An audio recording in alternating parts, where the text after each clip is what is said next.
目前呢，已经失业在家1年多了。 Hello, I am a 41-year-old programmer who has been unemployed at home for over a year now.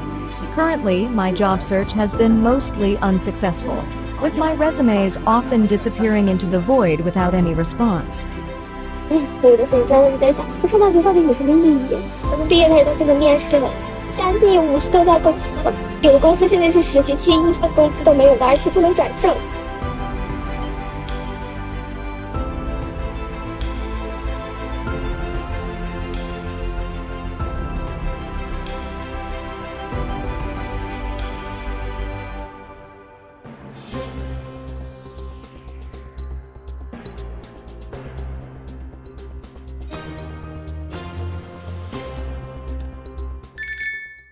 The unemployment in China is dangerously high. Many of these homeless people are young Chinese people without jobs. Even in the high-tech industry, unemployment is still a big problem.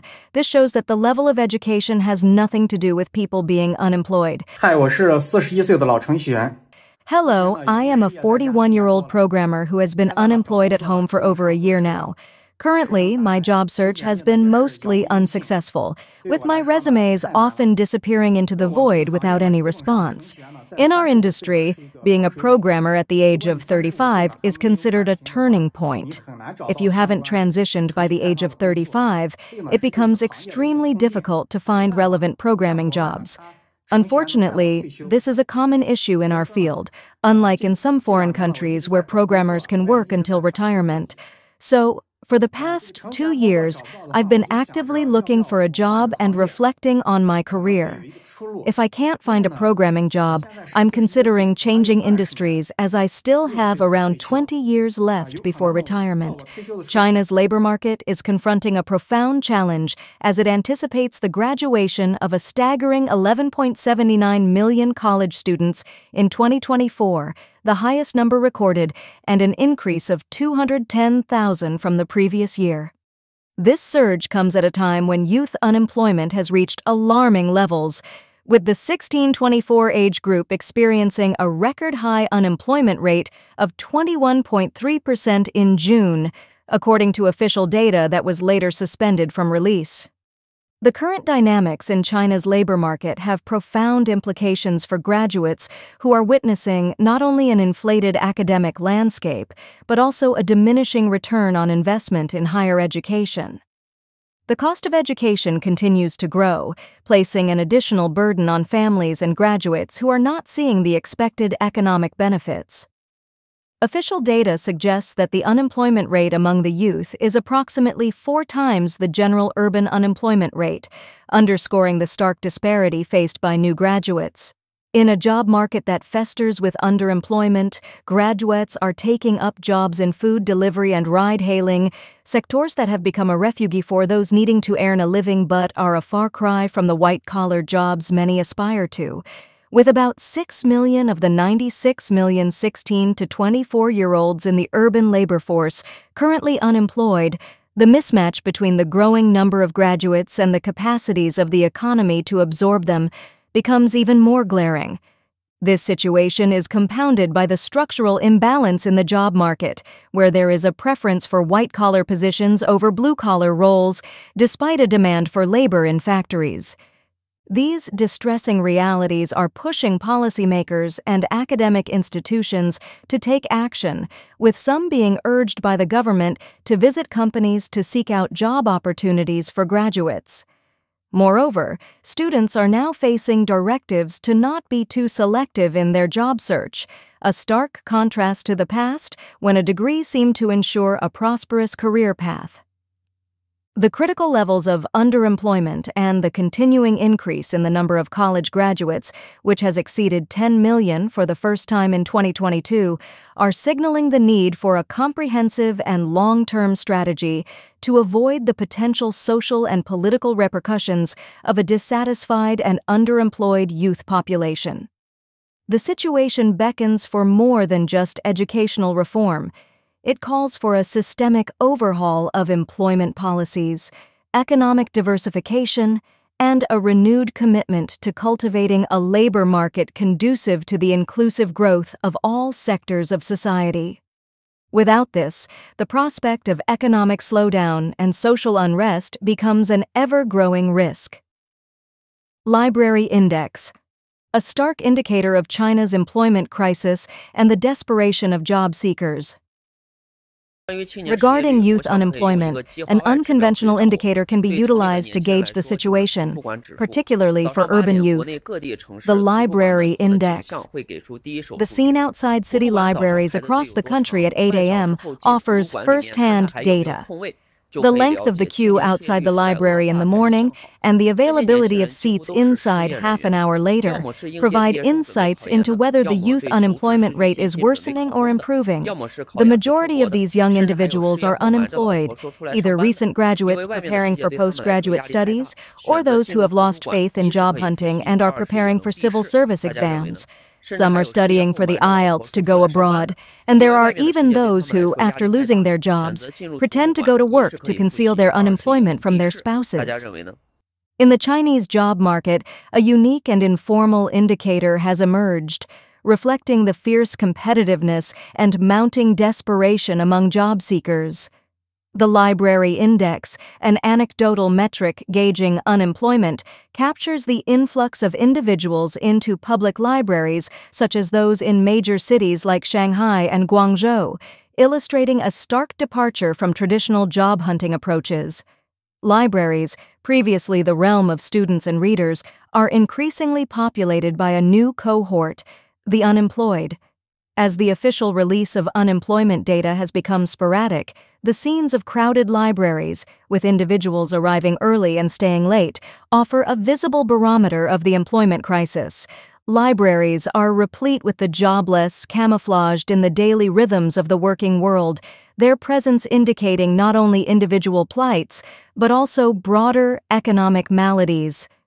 The July 2023 youth unemployment rate reaching a record 21.3%, as reported before the halting of official statistics, might only be the tip of the iceberg. The job market in China is indeed facing extreme challenges, as evidenced by personal stories shared on the internet, revealing frequent job changes within a year of employment and experiences of layoffs and salary cuts. Individuals narrate their ordeals of unexpected job losses, while others recount their adaptation to vastly different work environments, evidence of the fluctuating dynamics within the employment landscape. The severity is heightened by the anticipated increase of college graduates, expected to reach 11.8 million by 2024, coupled with diminishing job openings and declining average salaries. Amongst college graduates, the competition is staggering. A single job opening in Shanghai paying 6,000 yuan a month can attract half a dozen applicants, all with strong educational backgrounds. This highlights the oversupply of graduates, weakened by an economy still reeling from demand contraction, supply shocks, and weakened expectations, as noted by economist Kai Fang. Furthermore, the disheartening scenario extends to the ride-hailing segment, with reports of drivers experiencing dramatic decreases in earnings and grueling work hours, while platform fees and expenses whittle away what little income they can secure.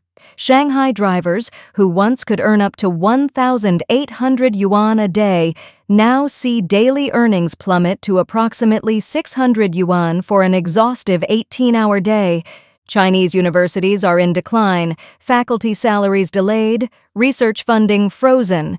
China's economy is in freefall, and as China's mainland economy faces severe recession, the Chinese Communist Party's local government finances are tight, and many schools have been exposed to teacher salary reductions and delayed payments.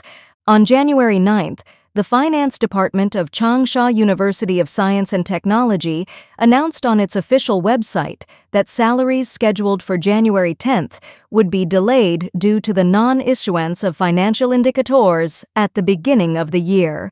On January 8th, the Finance Department of Guangxi Normal University announced that due to the temporary closure of the Autonomous Region's Finance Department system, Treasury indicators had not been issued and January salaries would not be paid.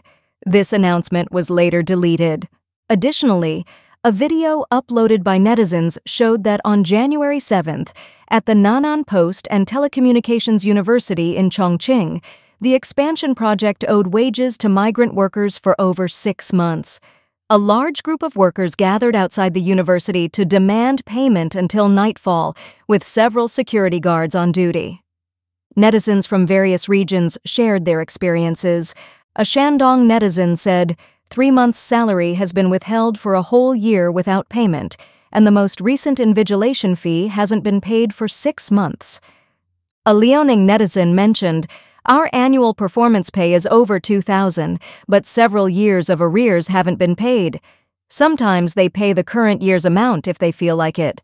Otherwise, it's gone. A Hunan netizen said, there are still many senior professors in the school who haven't received their full salaries. Due to the significant economic downturn in mainland China, local finances are in difficulty. Last year, there were reports of salary cuts for teachers in many places.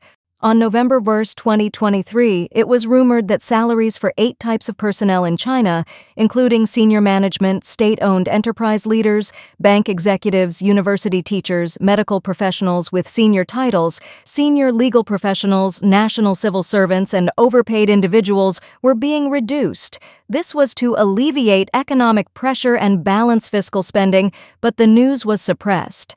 Many netizens on the mainland shared their salary reduction experiences. In October, a well-known blogger revealed that teachers in Shenzhen faced a drastic salary cut, with annual salaries dropping by 80,000 to 100,000 yuan. Many of these teachers graduated from top universities like Peking and Tsinghua, with doctorates and master's degrees, raising concerns. This news has caused many teachers to panic and become angry. With these kinds of financial difficulties, how can a teacher focus on their teaching? It's not a surprise that despite a very high graduation rate, Chinese youth gain no skill to work at the labor force. This phenomenon led to China's education paradox. Surging graduate numbers foretell decade-long unemployment crisis. The Chinese government is grappling with a complex economic challenge as it attempts to stimulate its economy and create job opportunities. Its primary tools, such as home buying incentives and substantial investments in infrastructure, totaling 1.8 trillion for the latter in the current year, are proving to be highly problematic and at odds with the aspirations and needs of the younger, educated population. A major issue arises from the state-dominated property and construction sectors, notorious for their low productivity and limited relevance to the younger, educated demographic.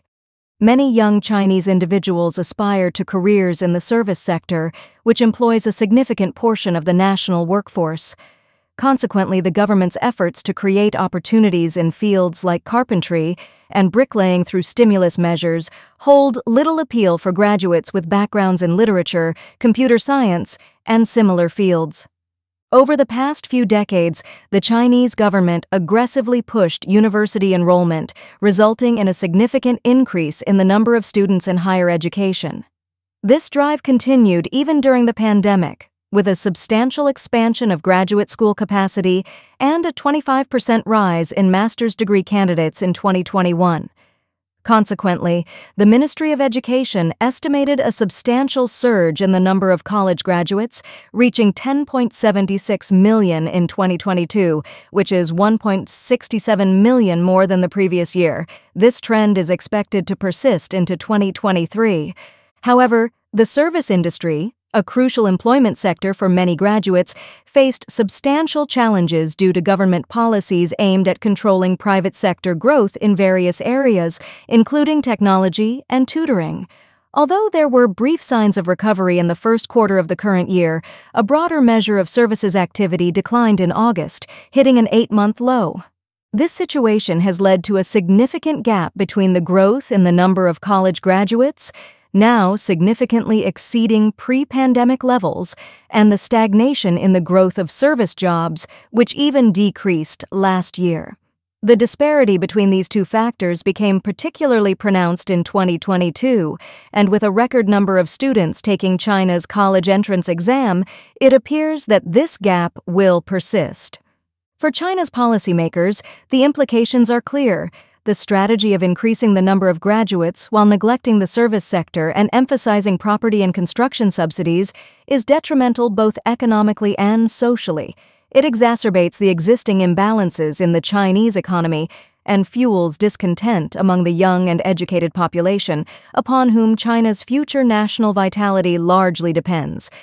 Furthermore, China's declining exports, record-high youth unemployment rates, and the government's focus on housing incentives and infrastructure investments underscore the urgency of addressing these issues.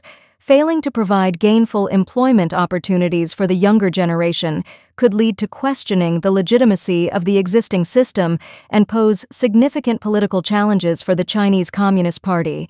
Therefore, a more balanced approach that aligns with the aspirations of the educated youth and promotes growth in the service sector appears essential for sustaining China's economic and social stability in the long term.